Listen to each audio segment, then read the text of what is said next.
Hi, I'm Rachel Long, and I'm going to be doing my NG video today. I'm going to start with naming my 12 safety practices. I would verify the care or procedure being performed. I would wash my hands before and after every procedure. I would verify the company policy for the procedure and equipment. I would gather my equipment and check the manufacturer recommendations. I would then knock on the patient's door, verify the patient using two identifiers, check note the overall health of my patient, provide for privacy, and explain the procedure to the patient. I would elevate the bed for good body mechanics, don proper PPE. I would then, after the procedure is finished, lower the bed, raise side rails, provide call light, whatever indicated in the care plan. I would then document all my findings.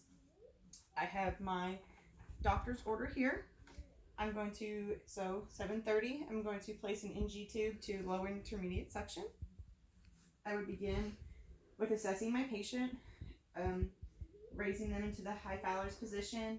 I would assess their abdomen and assess their nasal patency and use my light to look up their nostrils. I would have them for nasal patency, cover a nostril, take a breath, and then do the other side as well. And once everything's good to go, patient's good to receive the NG tube, I'm going to apply my gloves.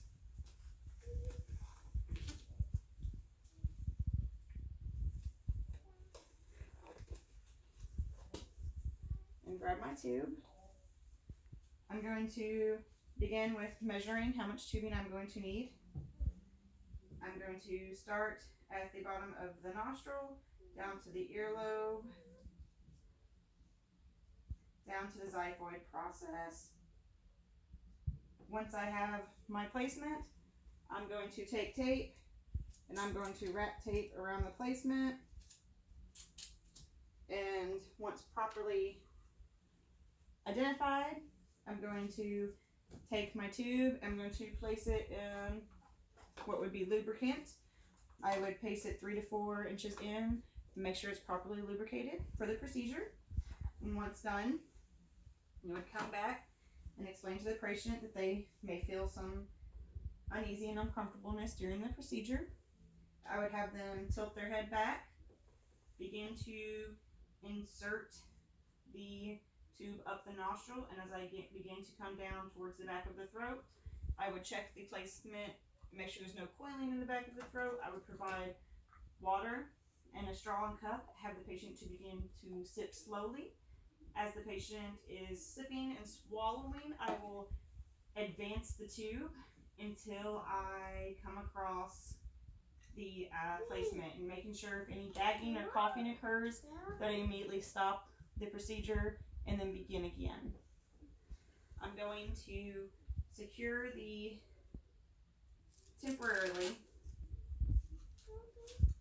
secure tube to the nostril.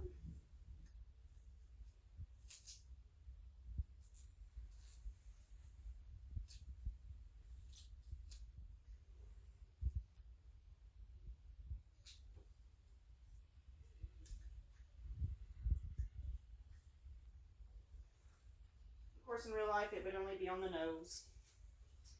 Then I'm going to temporarily secure this to the gown. I would then check placement of the tube. Per facility policy, most facilities will recommend X-ray.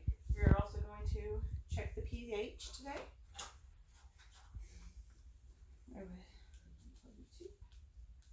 insert the suction, withdraw, zone. I would gather, make sure I check the amount and the clarity. I would get a pH strip and make sure that the pH is within proper ranges. And once done, once I know that everything is good, I would re-secure the tape to the nose and make sure that it's properly secured on the gown as well. Okay, now I'm going to hook it up to the suctioning device. And as I was hooking it up to my suctioning device, I would make sure that it's working properly, that it's at the right low intermediate setting for over an 8-hour period. And I would also measure and check any substances coming up as well. And I would document my findings, of course. So I'm done with this procedure. It is now 10 o'clock. I have washed my hands and applied new gloves. I'm going to be performing a gastric lavage today. I would begin with assessing my patient again and placing them in the Fowler's position. I would move here, and I'm going to check the residue for it, and check the color and measure it and check the consistency. And I would then insert the syringe, and I would apply my normal saline, allowing gravity to pull it down, and I would keep doing this until the line is clear and there is no longer any blood or discoloration occurring. So once done, I would remove the suction, and making sure the entire time that my patient's NG tube there was no distension noticed, and that she is comfortable within her tubing. And remove.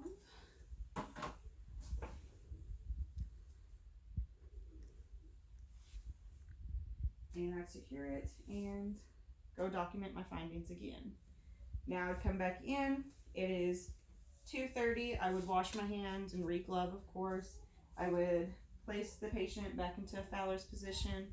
I'm going to be administering Glucerna 1.5 cal, 100 milliliters with 50 milliliter water flush per NGT over 4 hours, as long as the residue is under 150 milliliters. So I would check her, make sure she's handling the tubing fine. I would assess abdominal sounds and make sure they're active, in which they are, make sure there's no distension present. So I would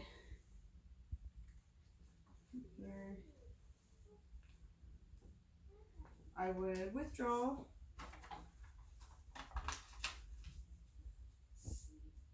the residue,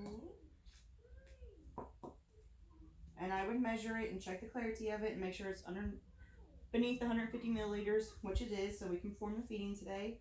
I would gather it and deposit it back into her stomach, allowing gravity to pull it down, and do that until it's all back in.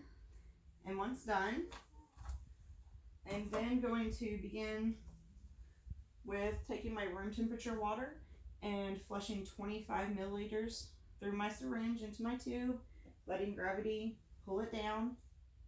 And once it's empty, I will grab the Glucerna, and I would do the same. I would pour it in slowly and let gravity pull it down until she's got the proper amount. And once done, I would come back and get my water, and I would pour the rest of the 25 milliliters in, and making sure gravity pulls it down and that she's tolerating the procedure well the entire time, noting for any gagging or choking or anything occurring. And once done,